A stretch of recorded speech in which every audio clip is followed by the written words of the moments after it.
Quer fazer uma abertura rápida, tá, Willi? Tá bom, tranquilo. E aí já passo a palavra para você direto já. Maravilha. Você tem a página do Facebook aí para eu dar uma... Deixa eu ver. Você tem, Rodrigo?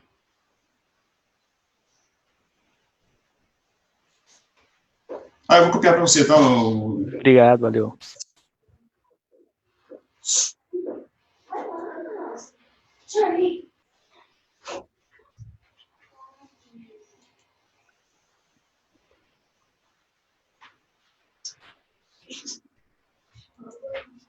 Enviei para você, Willi. Maravilha, obrigado.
Aí.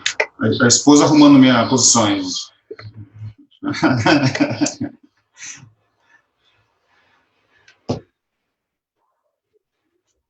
eu tirar meu WhatsApp, André.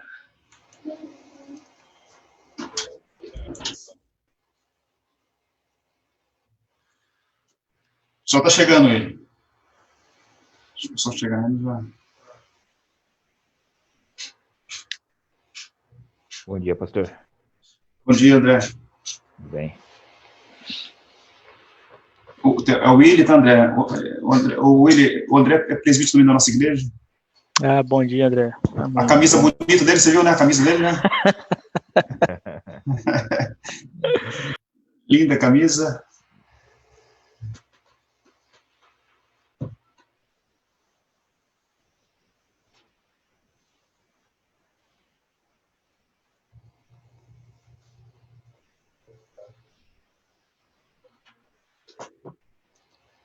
No Facebook tem quanto tempo? Já começou? Depois quanto tempo, Rodrigo?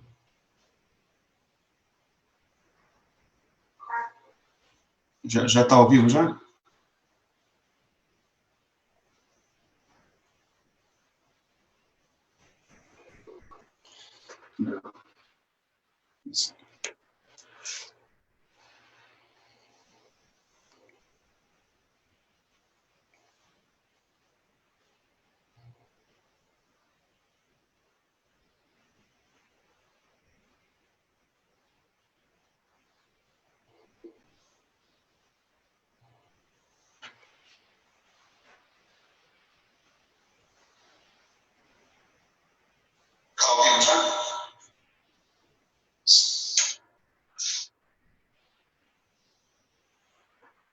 Vamos lá, começar nosso escola dominical.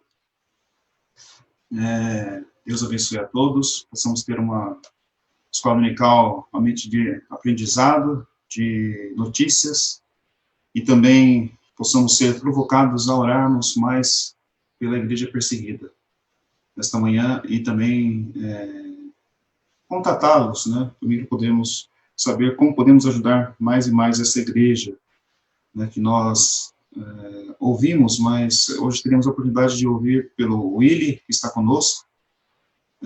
Ele é da Missão Portas Abertas. Nos conhecemos há pouco tempo, né, Willi? Pois é. Pouco tempo. Então, mas Deus te abençoe, tá, Willi, nesta Amém, manhã. obrigado. Tá? Então, o Willi, depois vai poder se apresentar, tá? Ele é da Missão Portas Abertas. e vai poder se apresentar e vai poder depois contar, realmente falar da palavra de Deus, também contar um pouco da igreja perseguida para nós, nessa manhã. Tá? Então, nós vamos orar agora, irmãos, começando assim a nossa IBD, e que Deus possa nos abençoar nesta manhã com a sua palavra e também sabendo um pouco mais da igreja perseguida. Oremos. Senhor Deus, nós te louvamos porque nesta manhã temos oportunidade de ouvir, Pai, a tua palavra e também ouvir, Pai, notícias dos nossos irmãos de outros países que são perseguidos, Senhor. Nós pedimos a tua graça para o nosso irmão Willy, dando a ele, Pai, sabedoria, dando a ele, Pai, entendimento, para que ele venha falar, Pai, realmente iluminado pelo teu Santo Espírito, Senhor, e que venha nos impactar, Pai, que o Santo Espírito venha nos impactar, para que possamos sair dessa manhã, Pai, dessa aula, Senhor, realmente com desejo de orar pelos nossos irmãos perseguidos, contribuir, Pai, de alguma maneira. Nos ajude, Pai, a entender isso esta manhã, nós louvamos em nome de Jesus. Amém. Eu acho que para esse momento, um texto que é importante, né, interessante da palavra de Deus, todos os textos são importantes, né, claro, mas um texto para esse momento apropriado seria Atos, capítulo 4, versículo 23, que ali diz, né, Atos, capítulo 4, versículo 23, diz assim: uma vez soltos, procuravam os irmãos e lhes contaram quantas coisas lhes haviam dito os principais sacerdotes e anciãos. Ouvindo isto, unânimes, levantaram a voz a Deus e disseram: Tu, soberano Senhor, que fizeste o céu e a terra, o mar e tudo que neles há, que disseste por intermédio do Espírito Santo, por boca de Davi, nosso pai, teu servo, porque se enfureceram os gentios e os povos imaginaram coisas vãs? Levantaram-se da terra, as autoridades, ajuntaram-se a uma voz contra o ungido, contra o Senhor e contra o seu ungido, porque verdadeiramente se ajuntaram nessa cidade contra o teu santo servo Jesus, ao qual ungiste Herodes e Pôncio Pilatos, com gentios da gente de Israel, para fazerem tudo o que a tua mão e o teu propósito predeterminaram. Agora, Senhor, olha para as suas ameaças e concede aos teus servos que anunciem com toda a intrepidez a tua palavra, enquanto estendes a mão para fazer curas, sinais e prodígios por intermédio do nome do teu santo servo, Jesus. Tendo eles orado, tremeu o lugar onde estavam reunidos, todos ficaram cheios do Espírito Santo e com intrepidez anunciavam a palavra de Deus. Então, podemos observar aqui, irmãos, que aqui Pedro e João tinham sido presos e a igreja estava em oração por eles, né? Então, podemos ver aqui que Deus já tinha providenciado a libertação de seus servos, mas a igreja estava orando por eles nesse momento. Então, é importante nós termos essa ideia hoje, né, de estarmos orando não só pelos que estão perto de nós, mas também para aqueles que estão longe de nós, que nós não conhecemos até, não sabemos o nome muitas vezes, mas tem passado por grandes lutas, perseguições, tem famílias sendo divididas, né, o pai não podendo ter a sua filha, né, os filhos sendo sem seus pais.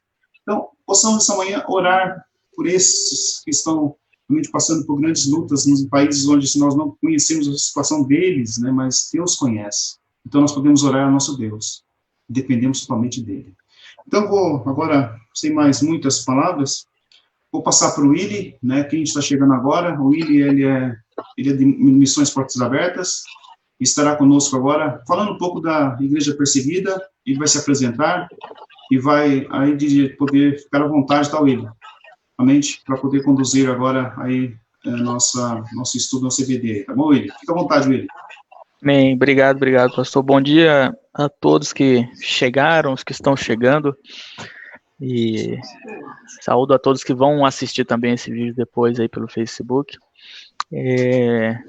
Quero agradecer novamente aqui, diante dos irmãos, essa oportunidade de falar sobre a igreja perseguida, de compartilhar sobre essa parte do corpo de Cristo que enfrenta perseguição, né, por causa do Evangelho. Nesse tempo que a gente vai ter aqui, eu vou partir de uma reflexão muito breve, bíblica, não vai ser uma pregação, a gente vai ter o tempo para falar sobre esses relatos, sobre as informações da igreja perseguida.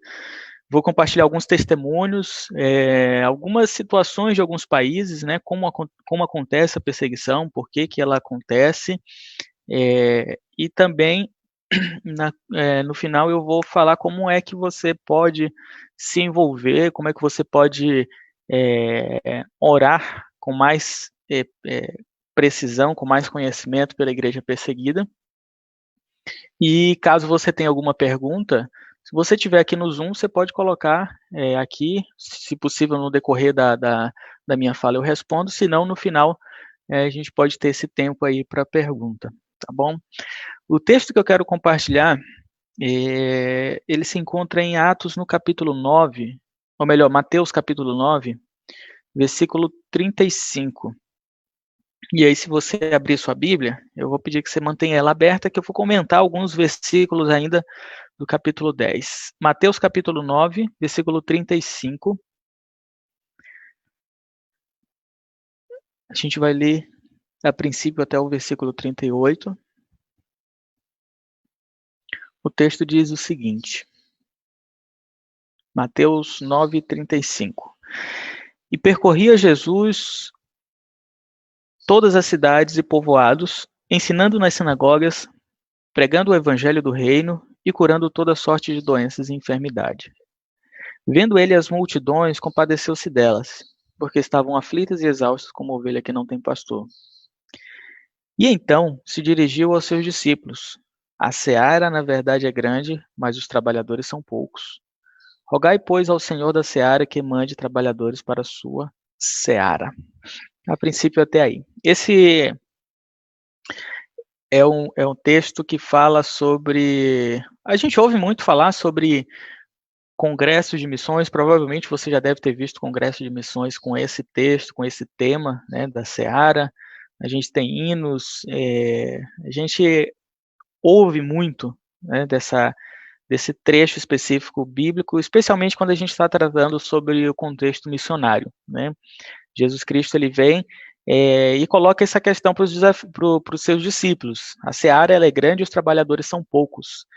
E é um desafio aqui, né? Então, quando a gente vê esse tema ser trabalhado, geralmente a igreja é desafiada, né, a trabalhar nessa seara. Mas o que acontece? Logo em seguida, no capítulo 10, Jesus Cristo ele chama aqueles 12 e ele dá autoridade para aqueles 12 sobre espíritos, para curar doenças e enfermidade. Então, diante daquele desafio da seara ser grande e os trabalhadores são poucos, ele dá autoridade para os discípulos fazerem aquilo que Jesus Cristo estava fazendo. A gente vê que Jesus Cristo ele estava pregando, né, o texto que a gente leu, pregando o evangelho do reino, curando toda sorte de doença e enfermidades. Então, ele passa isso para os discípulos. Então, no capítulo 10, versículo 1, tendo chamado os 12, deu-lhes autoridade sobre o espírito imundo para expelir, curar toda sorte de doença e enfermidade. Ou seja, para fazer aquilo que Jesus Cristo estava fazendo. E aí, seguindo mais na frente, no versículo 7, ele diz, e à medida que seguires, pregai, que está próximo o reino dos céus. Ou seja, Jesus Cristo ele estava pregando, ele estava curando doenças e enfermidades. Então, ele agora deu essa autoridade e deu uma mensagem. E era a mesma mensagem que ele pregava, é a mesma mensagem que João Batista pregava. A mensagem do reino dos céus. Está próximo o reino dos céus. A gente vê isso lá em Mateus, logo no comecinho, quando João Batista prega. Depois que João Batista é morto, Jesus Cristo, o texto diz que ele percorria as cidades e povoados, é exatamente o mesmo texto que está aqui, percorria as cidades e povoados e pregava o reino dos céus e curava toda sorte de doença e enfermidade. Então, os discípulos agora foram comissionados para fazer isso. Só que quando João Batista ele faz isso, a gente vê que as pessoas tentam impedir, né? Perseguem João Batista é preso, João Batista é decapitado. Lá em Mateus, se você quiser depois dar uma lida com mais calma, também Jesus Cristo, lá no final do capítulo 4, meados do capítulo 4, Jesus Cristo ele prega essa mensagem e as pessoas também tentam ali prendê-lo, né? Só que obviamente não é chegada a hora. Então, durante todo o tempo a gente vai ver que as pessoas tentam prender Jesus Cristo ali para privá-lo da pregação dessa mensagem. E agora ele prepara esses 12 para pregar a mesma mensagem, para fazer aquilo que ele estava fazendo. Só que Jesus Cristo ele já sabia, obviamente, o que estava por vir na vida desses discípulos. Então, o texto que nos diz, à medida que seguirdes pregar e está próximo o reino dos céus, em Mateus capítulo 10, versículo 7. Essa é a mensagem que eles precisam pregar. Logo em seguida, no versículo 8 ao 15, a gente vê algumas instruções, algumas condições, como eles devem proceder e tudo mais. Mais adiante, no versículo 16, ele diz, ainda no mesmo pensamento, não é uma outra conversa, é a mesma conversa que ele estava tendo com seus discípulos. Ele diz, eis que vos envio como ovelhas para o meio de lobos. Eis que vos envio como ovelhas para o meio de lobos. E se a gente parar para pensar bem, como seria a vida de uma ovelha no meio de lobos? Eu nunca vi literalmente uma ovelha vivendo no meio de lobos, mas qualquer criança sabe que uma ovelha no meio de lobos é uma ovelha que vai ter uma vida arriscada, é uma ovelha que vai ter uma vida comprometida, uma vida cheia de desafios, né? Uma ovelha viver no meio de lobos não é uma vida fácil, sabe? Por mais que a gente nunca tenha visto, mas qualquer pessoa sabe que vai ser uma vida bem difícil, e não o contrário.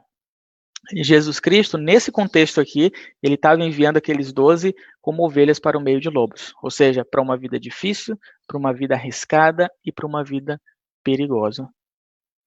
E ele continua dando algumas admoestações sobre o que vai acontecer deles serem presos, serem levados aos tribunais, de um ser entregue por outro.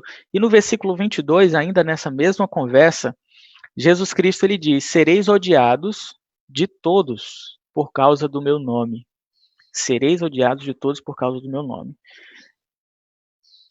Essa é a vida perigosa dos discípulos, que está relacionada à pregação da verdade e o testemunho do Evangelho, a fazer aquilo que Jesus Cristo estava fazendo, a dar continuidade àquilo que Jesus Cristo já estava fazendo.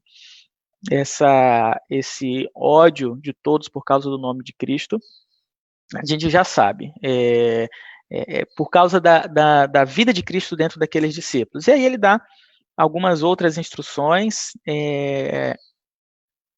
e também no final, ainda dessa conversa, ele dá alguns estímulos aos seus discípulos, alguns encorajamentos, né? Ele chamou os 12, ele colocou um desafio da seara, ele chamou e deu autoridade e poder àqueles 12, ele deu uma mensagem para ser pregada, ele disse como eles deveriam se comportar, e ele disse qual seria ali a consequência, como seria essa vida, uma vida difícil, arriscada, como ovelha, no meio de lobos, que seriam odiados de todos por causa do nome de Cristo. Então, nesse momento, os discípulos devem estar assim, como é que a gente vai sobreviver numa situação dessa? Né? E eles sabiam o que havia acontecido com João Batista, sabiam que tentavam prender Jesus Cristo. Então, imagina a preocupação dos discípulos nesse momento. E aí, Jesus Cristo ele começa a dar alguns encorajamentos a esses homens. No versículo 28, ele diz, não temais os que matam o corpo e não podem matar a alma. Temei antes aquele que pode fazer perecer no inferno tanto a alma quanto o corpo. No versículo 30, ele diz, e quanto a vós outros, até os cabelos todos da cabeça estão contados. Ou seja, e ele fala dos pardais também, Jesus Cristo está dizendo, eu tenho o controle sobre todas as coisas. Eu tenho o controle sobre todas as coisas. Né? Nada acontece sem a permissão do meu Pai. Então, a vida arriscada é uma vida para a qual aqueles homens foram chamados, e quando a gente pensa na questão do evangelho e da pregação, essa é a mesma vida que nós aqui hoje fomos chamados. E talvez a gente não veja esse risco, esse desafio tão claramente quanto a gente viu no texto que foi lido no começo, quanto a gente viu no texto que a gente está lendo agora, mas aqui a gente vê uma realidade de perseguição muito clara. E ao longo das páginas do Novo Testamento, a gente passa para Atos, que tem muito disso, e no decorrer dos livros do Novo Testamento, a gente vê essa realidade presente.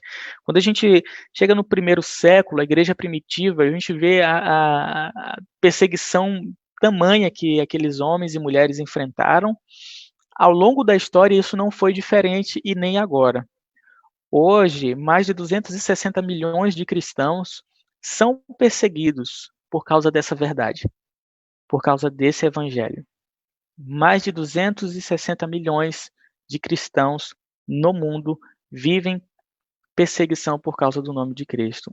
Então, esse texto aqui, ele é muito real e ele é muito presente na vida de muitos irmãos nossos. Talvez a gente não entenda exatamente como nós somos ovelhas no meio de lobos. A gente tem que pensar nos riscos eminentes desse mundo, mesmo que ele não seja tão visível. Só que quando a gente olha para a realidade de países onde o evangelho, onde não há liberdade para a pregação do evangelho, a gente vê que isso é completamente presente e isso é completamente real. Eu espero que vocês consigam ver. Tentei compartilhar aqui uma imagem de um mapa que é o mapa que mostra a realidade dos 50 primeiros países onde há algum tipo de perseguição religiosa. Nesse mapa, você vê aí são exatamente 50 países presentes nesse mapa, e ele relata aí a realidade dos 50 primeiros países, tá?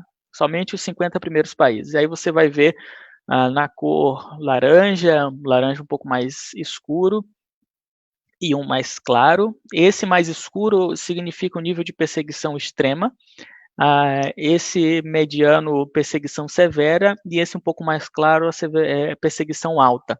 Então, esses são os 50 primeiros países onde há perseguição religiosa, onde o evangelho não é bem-vindo, onde essa mensagem que a gente leu, ela se apresenta, ela se revela de maneira muito mais clara, do ódio, da perseguição, da vida arriscada, da vida comprometida, como é a vida de uma ovelha no meio de lobos, sabe? Então, pode-se ver muito mais claramente por meio desse mapa e desses países aí. Eu não vou entrar em como isso é vivido em países onde não há liberdade, porque o meu tema aqui é a igreja perseguida. Então, o que eu quero destacar sobre esse mapa que vocês estão vendo, ele relata somente os 50 primeiros países. A perseguição hoje, meus irmãos, ela está presente em cerca de 70 países ao redor do mundo.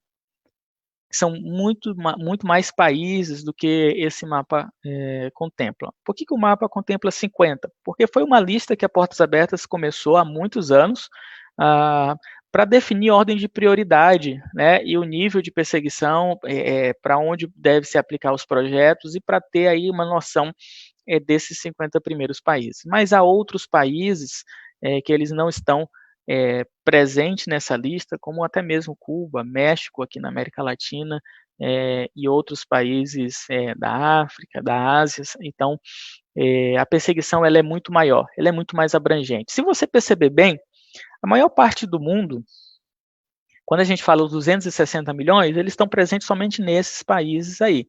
Mas se a gente parar para pensar bem, a maior parte do mundo, com exceção parte da América do Sul, aqui, Estados Unidos, América do Norte, parte da Europa, parte do Sul, da África, não todo, ali, não há perseguição.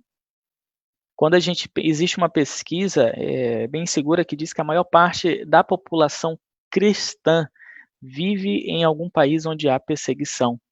A gente olha ali, por exemplo, a realidade da Índia e da China somente, que tem aí uma população imensa, a gente vê que cristãos estão vivendo naqueles países onde há perseguição religiosa. E as coisas estão se complicando ainda mais. Quando a gente pensa sobre a igreja perseguida, a gente olha esses níveis de perseguição aumentando ano após ano. Então, o desafio que eu quero fazer para você é que olhe para esse mapa, guarde. Você pode acessar o site da Portas Abertas, que está bem aqui no rodapé, depois, e ter acesso a esse mapa com informações sobre cada um desses países. E aí, se você acessar, você vai ter o nível de perseguição de cada um, como a perseguição acontece, você vai ter ali a história da igreja, os pedidos de oração. Então, se você quiser acessar depois, portasabertas.org.br, essa é uma forma muito boa de você conseguir mais informações sobre a igreja perseguida. Mas eu quero, bem aqui, fazer uma pausa nesse progresso e falar como a história da Missão Portas Abertas começou, tá? Um ponto muito importante, e a Missão Portas Abertas começou aí em 1955 com um jovem chamado Irmão André, que ele começou a contrabandear Bíblias em países do leste europeu. Naquela época, existia a União Soviética, todos vocês lembram, conhecem sobre essa realidade. Eram países onde era proibido a pregação do evangelho, existiam algumas igrejas, mas completamente reprimidas, pastores eram presos em campos de trabalho forçados. Todos lembram aí dos campos de concentração soviéticos que existiam naquela época. Então, naquele contexto, o irmão André foi desafiado para levar Bíblias para países do leste europeu. Ele mal sabia falar inglês para poder se comunicar, quanto mais as línguas bem mais complicadas ali daqueles países. Mas ele foi com muita fé e muita coragem, e ele usava um fusquinha, como você pode ver aí na foto. Esse fusquinha, ele colocava Bíblias no capô do Fusca, colocava Bíblias debaixo dos bancos e onde mais ele pudesse, e entrava ia em direção àqueles países. Mas, ao chegar na fronteira daqueles países, ele era revistado, assim como todo mundo era revistado, para ver se alguém estava carregando algum tipo de material ilegal. E a Bíblia era um material ilegal naquela época. E o que acontecia? O irmão André fazia uma oração que ficou conhecido como a oração do contrabandista. Ele dizia o seguinte, antes de entrar naqueles países, ele falava: Senhor Jesus, quando o Senhor estava na terra, o Senhor fez cego enxergar. Agora eu te peço que tampe os olhos daqueles que enxergam para que eles não vejam. E o irmão André entrava, ficava 1 hora, 2 horas, e chegou a ficar até 3 horas parado, sendo revistado, mas graças a Deus nunca encontraram uma Bíblia sequer dentro daquele carro.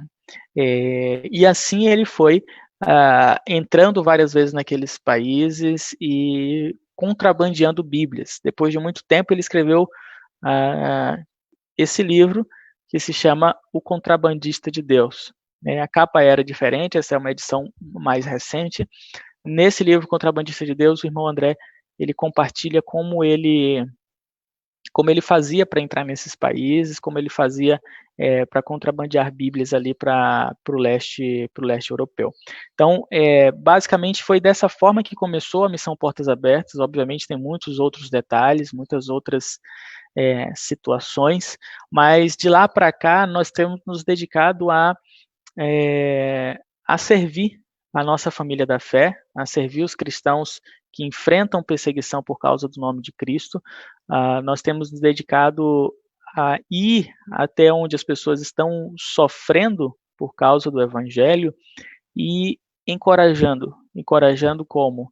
Levando Bíblias para aqueles que não têm acesso a Bíblias, levando treinamento para aqueles que precisam de treinamento, levando alimento para aqueles que precisam, levando apoio emocional, aconselhamento bíblico, capacitação para liderança, capacitação no que diz respeito a atividades profissionais também.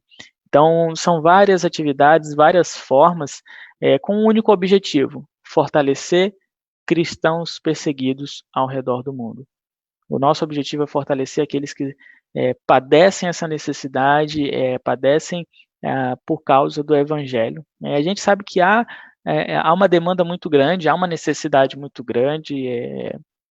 Aqui mesmo no Brasil, a gente olha povos que precisam ser evangelizados, ajuda que precisa ser realizada, mas o objetivo da Portas Abertas, desde o começo, foi fortalecer cristãos perseguidos por causa do Evangelho, e isso se dá em contextos onde a perseguição ela acontece em grande escala, não onde ela acontece de uma maneira isolada. Então, eu quero compartilhar algumas histórias com vocês, alguns testemunhos e algumas situações de onde isso tem acontecido de maneira mais intensa.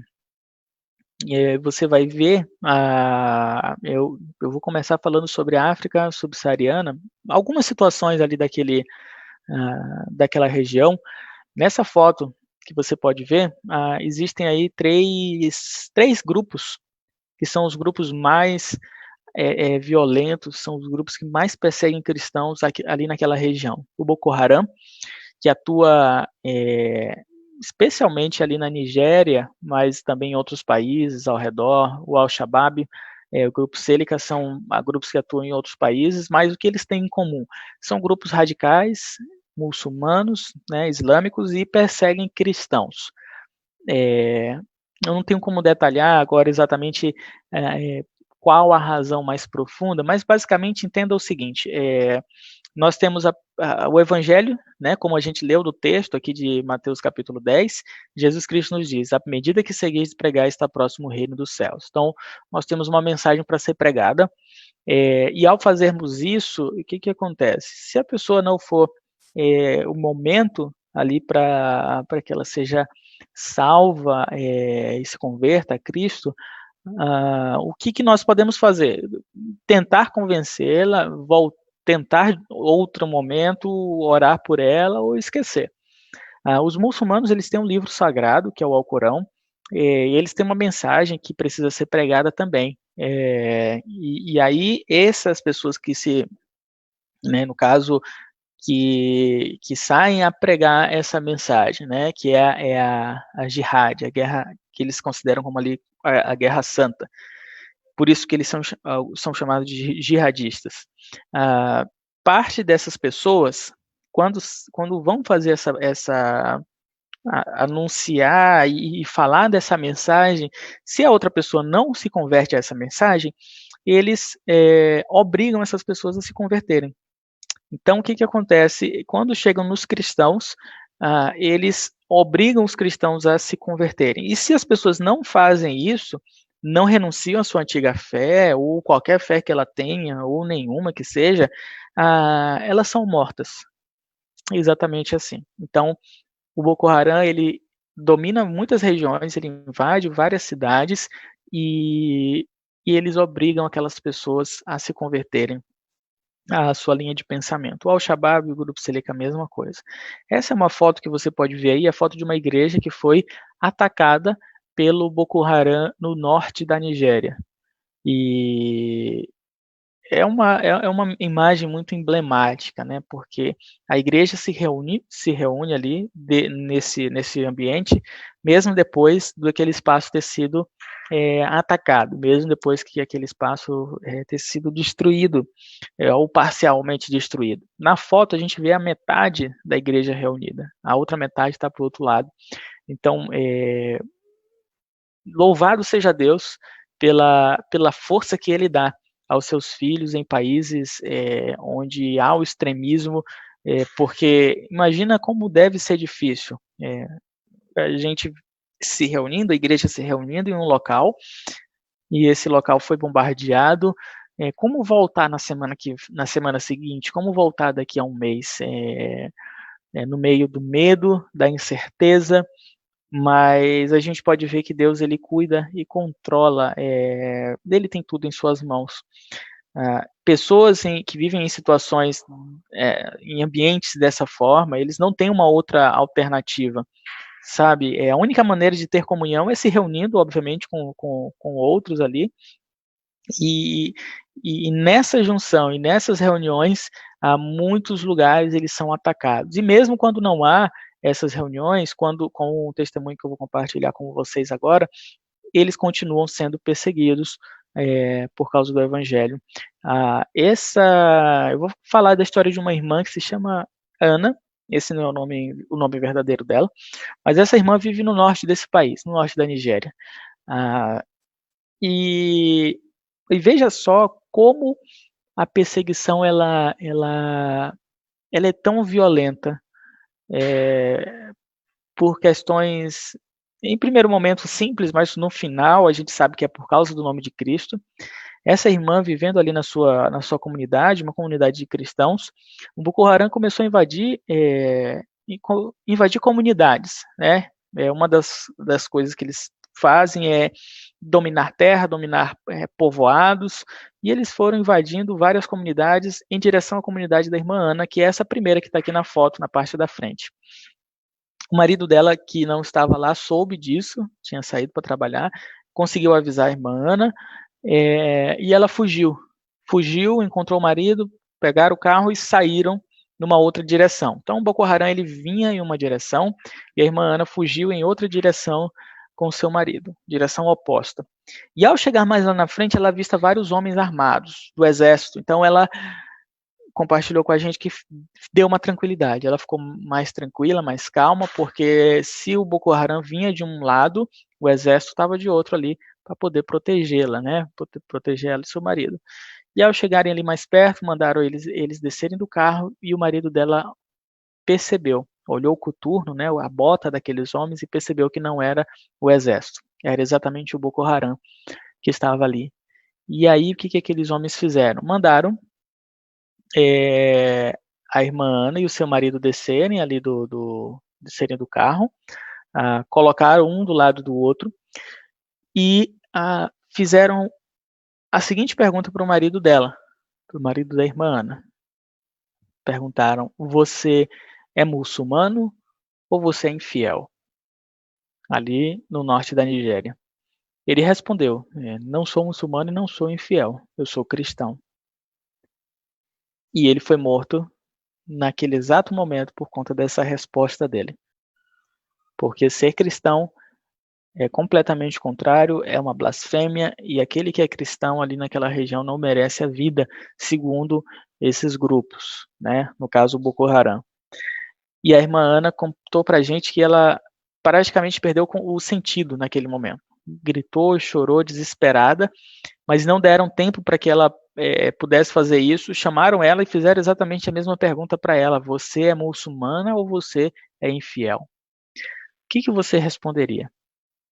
A gente sabe, obviamente, o que aqueles homens tentam com isso, né? O que eles querem, forçar as pessoas a renunciarem à sua fé ou aderir à sua fé ali islâmica, né, muçulmana. E ela respondeu a mesma coisa: não sou muçulmana e não sou infiel, eu sou cristã. E ela disse que fechou os olhos e fez uma oração muito rápida, dizendo o seguinte: Senhor Jesus, obrigado porque hoje eu vou te encontrar. E ela entregou sua vida. Na verdade, ela já tinha entregado, né, há muitos anos. Mas naquele momento ela tinha certeza de que iria morrer. Ela viu o que aconteceu com seu marido, mas não aconteceu.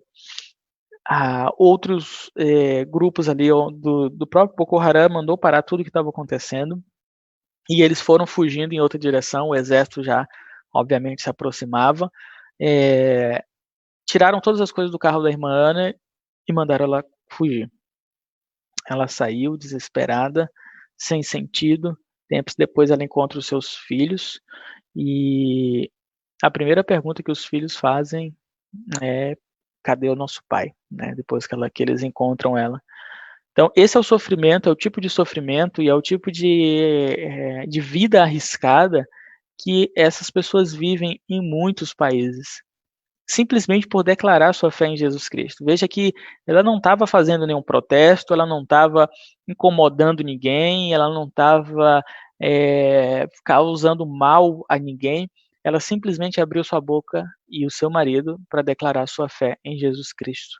E isso custou a vida do seu marido, isso custou a vida de muitos irmãos, e às vezes não precisa abrir a boca para fazer isso. No momento que você é encontrado com uma Bíblia, no momento que você é encontrado pregando o Evangelho, ou que há evidências de que você é um cristão, nesses países, essas pessoas pagam um preço muito alto. É um preço que eu não conheço particularmente, que nunca vivi. Vivendo aqui no Brasil, é uma dimensão completamente diferente, uma proporção diferente, uma intensidade diferente. São outras ameaças que a gente vive, que não vem ao caso compartilhar aqui, mas quando a gente vê a vida desses irmãos, isso é muito presente, isso é muito real, sabe? É muito mais presente, muito mais real do que a liberdade que a gente vive aqui. E você deve lembrar também ali na Nigéria do que aconteceu com no dia 14 de abril de 2014, 276 meninas foram sequestradas no Chibok, na Nigéria, e elas foram sequestradas pelo Boko Haram porque eram cristãs. De lá para cá, 2014, já são 6 anos, graças a Deus algumas garotas, né, elas foram libertadas durante esse período, e outras permaneceram presas. Algumas foram fugidas, né, fugitivas ali daqueles casos, daquelas prisões ali do Boko Haram, e ao fugir elas foram encontradas, algumas com bebê de colo, algumas grávidas, sabe? Fruto do abuso daqueles homens. Hoje ainda 112 garotas que não se tem notícias. Então eu queria pedir para que você ore por essas garotas, ore pelos seus pais. A Portas Abertas foi até os pais, foi também tem tentado junto ao governo, junto a outras entidades, a libertação dessas garotas, e fez um trabalho de aconselhamento bíblico com os pais, de ajuda psicológica, ajuda pós-trauma, e outras formas de apoio para que eles pudessem permanecer firmes depois, mesmo depois de situações como essa, assim como na história da irmã Ana. Um dos pais, numa entrevista, ele disse o seguinte, dos pais dessas crianças, ele falou, olha, nós só podemos permanecer firmes porque sabemos que vocês estão orando por nós. Então, meus irmãos, ore, a sua oração ela pode fazer muita diferença na vida dessas pessoas, né? É o maior bem que você pode fazer. Em um outro contexto, eu vou caminhar um pouco mais rápido aqui, ainda em situações onde há a proibição da pregação do evangelho, é proibido a pregação, o discipulado e o batismo de pessoas, uma família ali que já estava sendo investigada pela polícia secreta, e a desconfiança era de que era cristã, de que aquela família era cristã, e eles precisavam de uma prova de que era uma família cristã para poder prendê-los. Certo dia o pai saiu para visitar parte da igreja, né, para discipular algumas famílias, e aí a sua filha estava em casa, a sua filha cuidando de casa, a polícia secreta naquele dia foi bater na porta, bateu na porta do pai daquela casa, o pai obviamente tinha saído para visitar algumas famílias da igreja, e a criança, pré-adolescente ali, atendeu a porta. O policial apaisano, com uma outra roupa, não era a roupa da polícia, obviamente, chamou pelo nome, o nome do pai. Ela achava que era um amigo do seu pai. E ela convidou para aquele homem entrar. E ela disse, meu pai não está, ele foi discipular algumas famílias. Entra que daqui a pouco ele chega. E aquele homem entrou, policial secreto. E o pai não chegava, longas distâncias para serem caminhadas. Ela estava preparando alguma comida, decidiu servir aquele homem, e aquele homem aceitou a refeição. E ao servir aquele homem, ela falou o seguinte, vamos orar? Porque a gente sempre ora antes das refeições. E aquele homem concordou. Na oração dela, ela agradeceu pelo alimento. No final da oração, ela disse o seguinte, Senhor Jesus, obrigado por esse homem tão bom que o Senhor colocou aqui dentro de casa.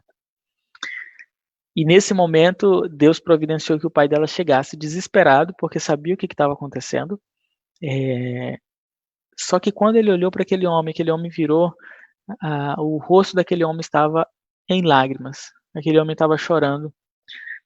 E depois ele falou exatamente essa frase. Agora eu sei que existe esperança para mim na fé que vocês possuem. E aquele homem foi salvo naquele dia.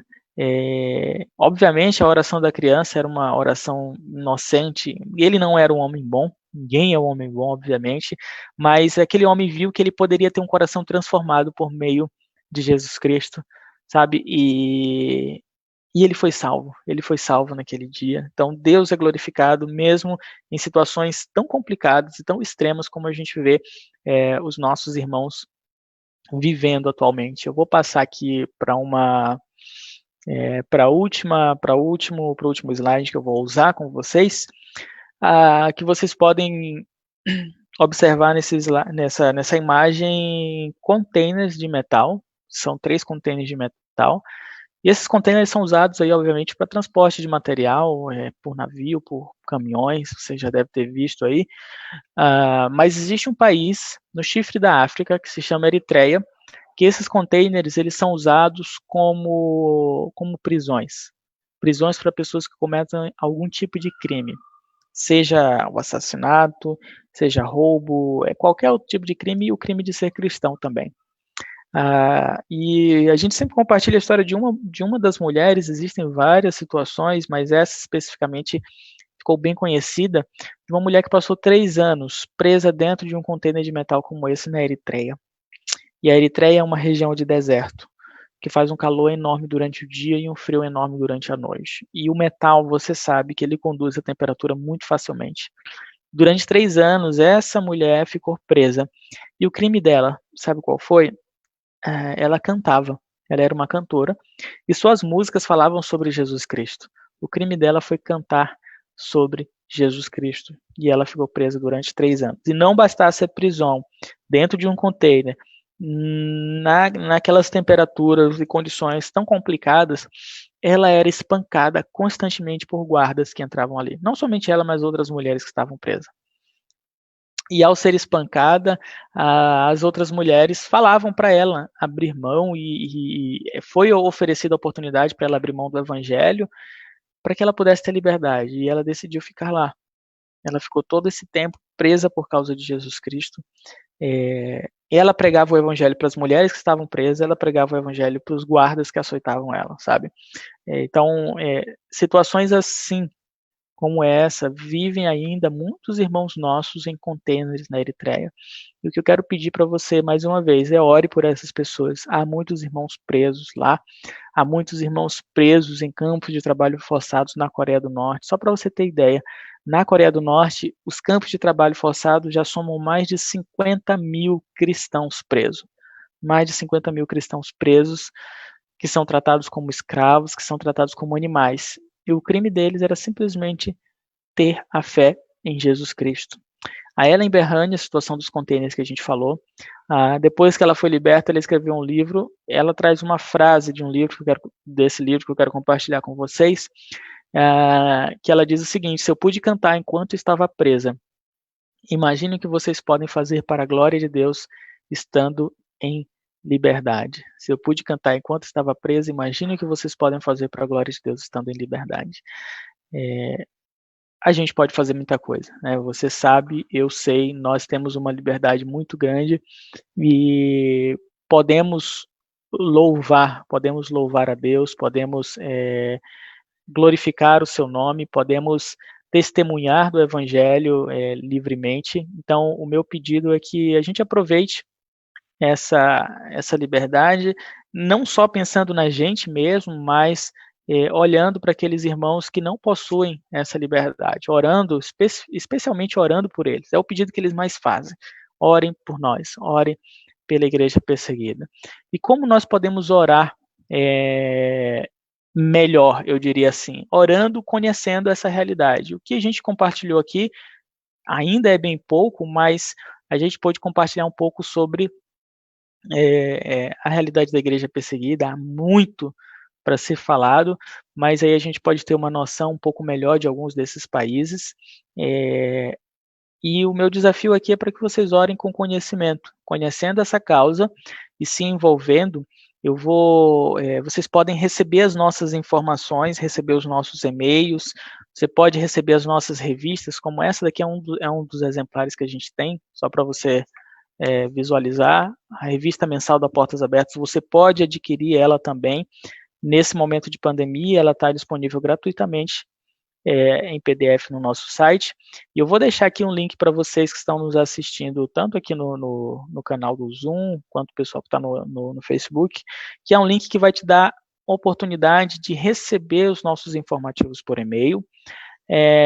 Se você ainda não é parceiro, você vai poder se tornar parceiro, e se você quiser ser assinante da revista, você também vai poder fazer por meio desse link. Então, o meu pedido é: preencha esse link para que você receba informações e ore aí com mais propriedade pela igreja perseguida. A gente tem muitas realidades, a gente tem muitas situações ainda que precisam ser conhecidas, e a forma de você conhecer, eu diria que o primeiro passo para se relacionar por meio da Portas Abertas é se tornando um parceiro, e esse link vai te dar essa oportunidade, e aí você vai se envolver no nível que você tiver oportunidade, no nível que você quiser, mas aí eu te peço, faça isso e ore pela igreja perseguida. Os nossos irmãos, eles contam com as nossas orações, com a minha, com a sua oração. Tá? Eu já encerro aqui nesse momento, volto aí a palavra, e aí estou à disposição também, se tiver alguma dúvida, se surgir algum questionamento necessário.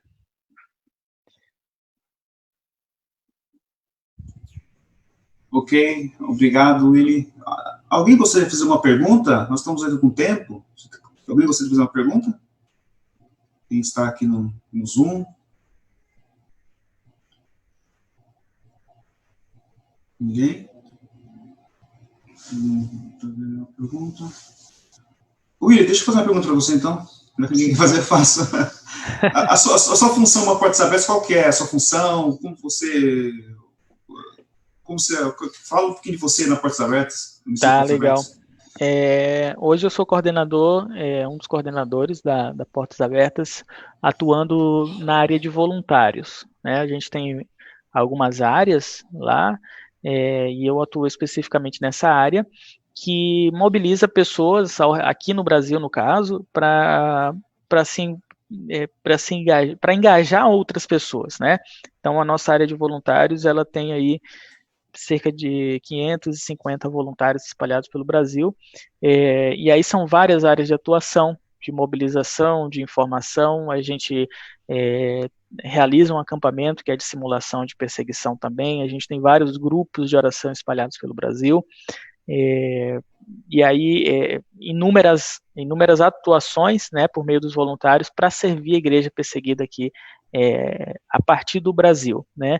A gente tem um departamento aí que é do departamento que eu faço parte, que é responsável por viagens, que proporciona viagens, né, em um período mais curto de experiência, de 10, às vezes 15 dias, para um desses países. Então, regularmente, anualmente, a gente tem essas viagens também de campo, onde proporciona a possibilidade das pessoas conhecerem um pouco mais algum desses países, e aí tem outras atividades que buscam, como aqui no Brasil não existe essa perseguição, o nosso trabalho aqui é mobilizar pessoas, engajar pessoas, para que a gente possa apoiar os irmãos lá e os nossos projetos que acontecem, né? Então, a gente tem projeto desde aqui da Colômbia até na Ásia Central, Oriente Médio, por aí vai. Então, o objetivo é exatamente engajar e mobilizar pessoas para conhecer, orar, doarem, e também muitos deles vão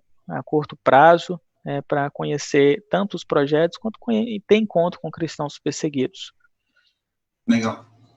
A gente tem acesso à internet. Eu gostaria de fazer uma pergunta. Willy, eu queria saber como é que está nessa quarentena o acompanhamento dos missionários, como é que está o trabalho de vocês nessa quarentena? O que mudou? Legal.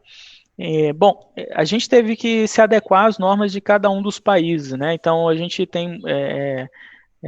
a realidade ela vai mudando de acordo com a região, obviamente. Tanto aqui na América Latina, por exemplo, na Colômbia, a gente tem projetos, cerca de 60 crianças em um abrigo, onde elas vivem porque seus pais morreram ou porque seus pais sofrem ameaça dos grupos armados lá.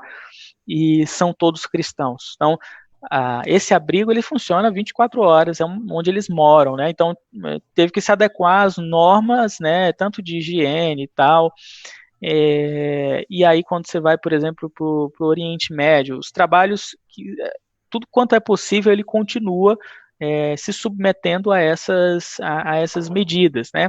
Agora, na prática, com relação a cristãos, por exemplo, em muitos países a situação ficou muito complicada. É o caso da Índia, por exemplo. A situação econômica já é complicada lá, você sabe disso. E aí, com a proibição, né, do deslocamento, muitas pessoas começaram a passar fome literalmente. E a comunidade em geral, elas conseguem apoio da própria comunidade ou do governo. Só que a comunidade cristã, eles não conseguem apoio, porque para a sociedade eles são traidores por serem cristãos, né? São traidores da identidade hindu, não somente da religião, porque ali é uma coisa só.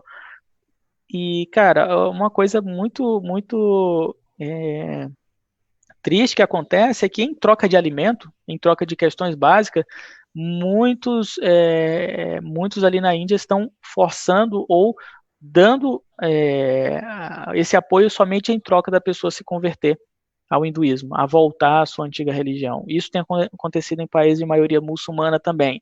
Só ajudam quem é cristão ou quem é muçulmano, ou se a pessoa abrir mão da sua fé e se converter, se voltar à sua antiga religião. Pra você ter ideia, tem países como Burkina Faso que atribuem ao coronavírus terem chegado lá aos cristãos, sabe? Acusam os cristãos de terem levado esse vírus para lá. Então, na prática da vida dos cristãos, isso tem trazido um impacto muito grande. A gente conseguiu fazer uma campanha emergencial para apoio não somente para a Índia, mas para outros países, e levado recursos para esses países. Então, graças a Deus, e com a ajuda de muitos irmãos da igreja brasileira e no mundo, isso foi possível e tem sido possível.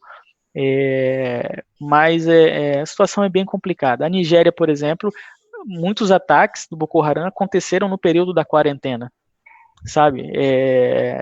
Não respeitaram, nunca respeitaram, né? Não vai ser agora que vão fazer isso. Mas a igreja ainda padece muita necessidade. Alguns projetos eles tiveram que mudar a forma de atuação, e aí são diversos contextos, mas o fato é, a perseguição ela continuou, né, e ainda se intensificou em alguns casos, como a gente viu aí no caso da Índia, no Oriente Médio, e o nosso trabalho ele tem que ser adequado às dinâmicas locais aplicadas em cada um dos países, né? Então é um desafio duplo aí da perseguição e no caso da pandemia, né? Obrigado. Alguém mais, irmãos? Posso fazer uma pergunta aí, pastor? Pode, claro. Tá bom. Bom dia para todos aí. Willy, eu queria saber como que é a questão da evangelização nesses locais onde há essa perseguição. Existe um plano ou simplesmente, por exemplo, quem vai até esses locais para evangelizar ou quem já está lá, tem um plano de evangelização ou a pessoa simplesmente vai lá e faz o que ela tem em mente ou de repente que Deus coloca no coração dela? Ou como que é feita essa abordagem nesses países onde existe essa perseguição mais forte, né? Tá, não, beleza, é uma pergunta boa e fundamental, né? Bom, primeiro, se a pessoa for lá e fazer o que entre aspas, bem entender, ela não vai durar muito tempo, porque obviamente vai ser banida, né? Se for cristão local, a pena é muito maior. Se for alguém de fora, pode ser que seja menor por conta da pressão internacional, né? Não quer dizer que seja, exatamente. Mas, de maneira geral, quando eu estive no Oriente Médio, por exemplo, trabalhei com cristãos e com cristãos ex-muçulmanos, cristão de origem cristã, cristão de origem muçulmana e com muçulmanos. O fato que mais me chamou a atenção lá a gente visitou várias famílias muçulmanas ajudando com tudo que eles precisavam. E aí a gente estava ali na fronteira com a Síria, depois de 2011, com a Primavera Árabe, houve uma complicação muito grande ali, e aí muitos começaram a fugir para outros países, e o que a gente fez foi ajudar essas pessoas que estavam com necessidades ali, e visitava famílias, e nessa visita dava alimento, dava roupa, dava o que eles precisavam ali para se manter um pouco melhor, obviamente não mudava a vida daquelas pessoas, e a guerra que aconteceu e que acontece ali atinge não somente cristãos, né? A guerra, diria, a guerra política, né? Ela atinge todo mundo. E aí a igreja começou a ajudar essas pessoas, a gente visitava essas famílias muçulmanas, mas o que mais me chamou a atenção foi o seguinte, e não se falava em primeiro momento sobre o evangelho e tudo mais. Só que essas visitas e essas ajudas faziam com que os muçulmanos eles abrissem a oportunidade, deixassem ser ajudados, né? Então, eles foram ajudados, foram apoiados, e isso começou eles começaram a questionar por que eles fazem isso para a gente. E eles descobriram que muitos eram cristãos, e aí a incógnita era maior, né? Porque eles, sendo cristãos, nos ajudam sabendo que nós somos muçulmanos e que muitos dos nossos irmãos perseguem eles, né?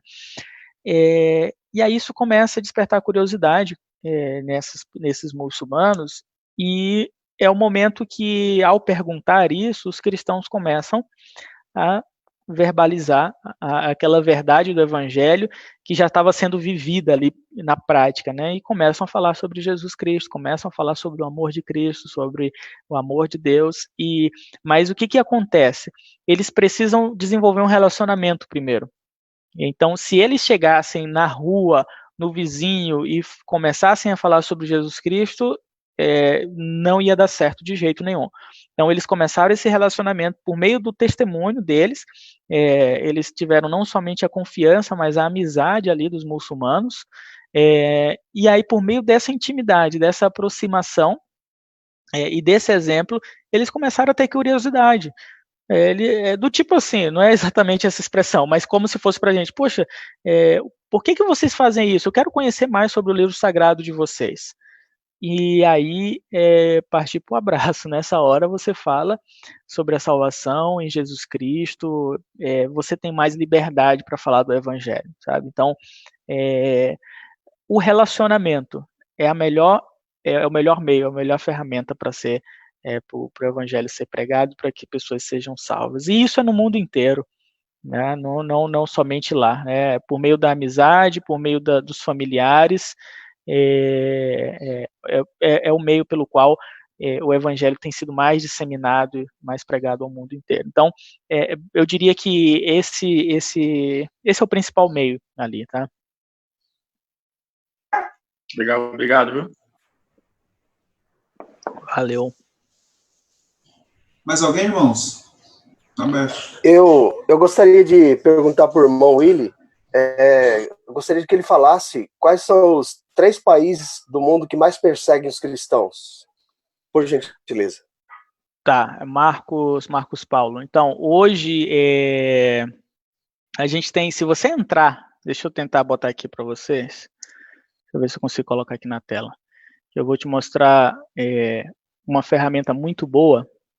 Eu falei de alguns deles, do qual, deixa eu ver, pronto, vem aqui. Eu vou colocar aqui para você o nosso mapa. Deixa eu ver se dá para compartilhar. Pronto. Ou melhor, a nossa relação, né? Que aí você vai ver, você vai poder ver não somente esses 3 primeiro, mas em essência esses 3. E aí vai ter a oportunidade de ver aquilo que eu comentei com vocês, né? O tipo de perseguição, o tipo de governo, a religião e tal. Enfim, a Coreia do Norte, ela já está aí há mais de, se não me engano, ela entrou no 17º ano. Já há 17 anos, sendo o primeiro país na lista mundial de perseguição, como você pode ver aí na imagem. E aí, em segundo, o Afeganistão. Esses 10 países aqui, né, Coreia do Norte, o Afeganistão, a Somália em terceiro, os 3 primeiros, geralmente, eles estão ali alternando, sendo que a Coreia do Norte, há 17 anos, ela está em primeiro lugar. O Afeganistão e a Somália, eles ficam, em alguns momentos, revezando. Mas esses 10 primeiros, até a Índia, no geral, eles estão mudando a sua ordem, mas estão entre os 10 primeiros. E aqui você tem toda a lista, tá? Todos eles aqui, ou melhor, exceto a Coreia do Norte, o Afeganistão e a Somália, é por conta do islamismo. Na Coreia do Norte, é uma ideologia que foi criada ali na Coreia do Norte mesmo, que é aqui essa ideologia Juche, que é uma mistura, é um pouco de tudo, sabe? Um pouco de comunismo, misturado com muitas outras coisas. É uma ideologia criada especificamente ali depois da Segunda Guerra Mundial, a divisão da Coreia do Sul com a Coreia do Norte. Existia uma Coreia só, né? Então, com essa divisão, a Coreia do Norte criou, por meio do seu fundador, Kim Il-sung, criou essa ideologia, e desde então tem sido o motivo da perseguição aos cristãos. Aí deixa eu só complementar aqui, se você clicar aqui, você vai ver, você pode ter acesso a mais informações do país, tá? Do idioma, enfim, a pontuação, e conhecer um pouco mais sobre a história do país, a história da igreja. Aqui você tem, história da Coreia do Norte, contexto, a história da igreja, perseguição. Então, é uma ferramenta muito boa. Tudo isso aqui você encontra no nosso site, tá? Você acessa portasabertas.org.br e você vai poder ter aqui em lista mundial, tá, um mapa e os países da lista, que é aquela relação que eu mandei para vocês. Então, você pode ter muita informação boa aqui. Eu encorajo vocês a entrarem, né, e a estudarem, gastar um tempo aí, investir um tempo, na verdade, a buscar informações sobre esses países aí. Mas aí tem a relação de todos os 50. Obrigado, irmão. Alguém mais? Não?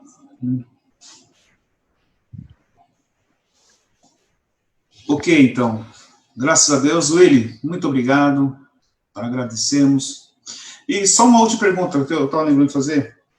Como que é sustentada a missão Portas Abertas? Com quais contribuições voluntárias? Como que é?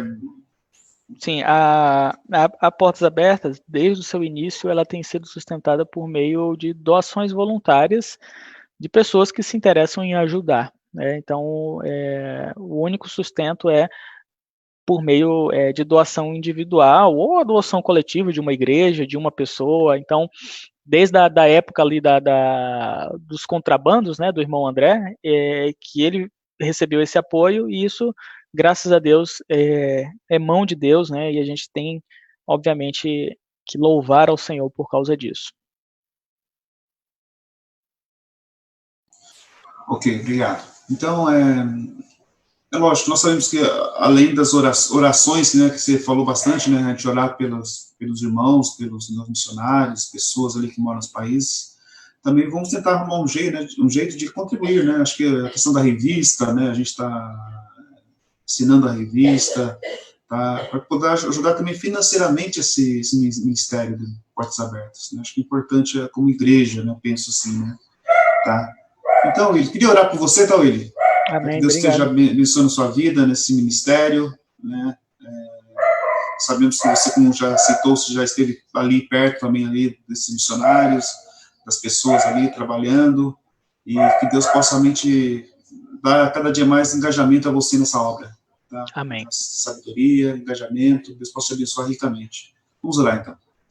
Ó Pai, nós te louvamos por esta manhã e te agradecemos porque o Senhor colocaste o teu servo Willy, Pai, para nos, Pai, colocar coisas tão preciosas, Senhor, que irmãos que estão sofrendo perseguições pelo teu nome, irmãos que são fiéis, porque sabem que tem algo muito melhor nos céus com Cristo Jesus.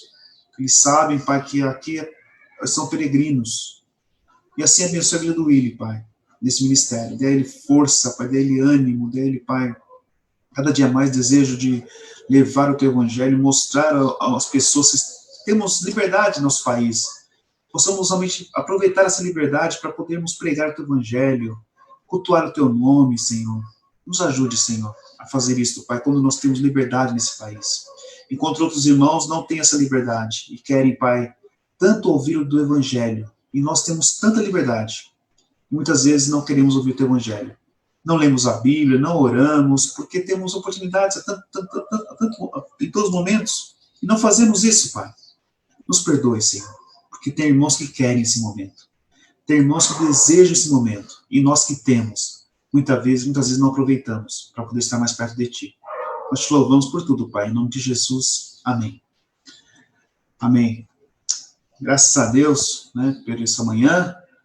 Tá? Mais uma vez, muito obrigado, agradeço pelo nome da nossa igreja aqui, da Igreja Presbiteriana aqui do Brasil de Suzano, tá? Pela essa oportunidade, e quem sabe possamos nos encontrar novamente, né, Willy? Com certeza, passando tudo isso aí, espero poder nos rever aí presencialmente aí. Presencialmente, obrigado. exatamente, tá? Deus te abençoe, meu irmão. Tá? Agradeço a todos que participaram, todas as pessoas do Facebook que estiveram conosco também, agradecemos. Tá? Que Deus abençoe. E lembrando que hoje temos culto às 18 horas, não esqueçam, às 18 horas teremos o culto, né, ao nosso Deus. Tá? Deus abençoe vocês e bom dia para todos. Tá?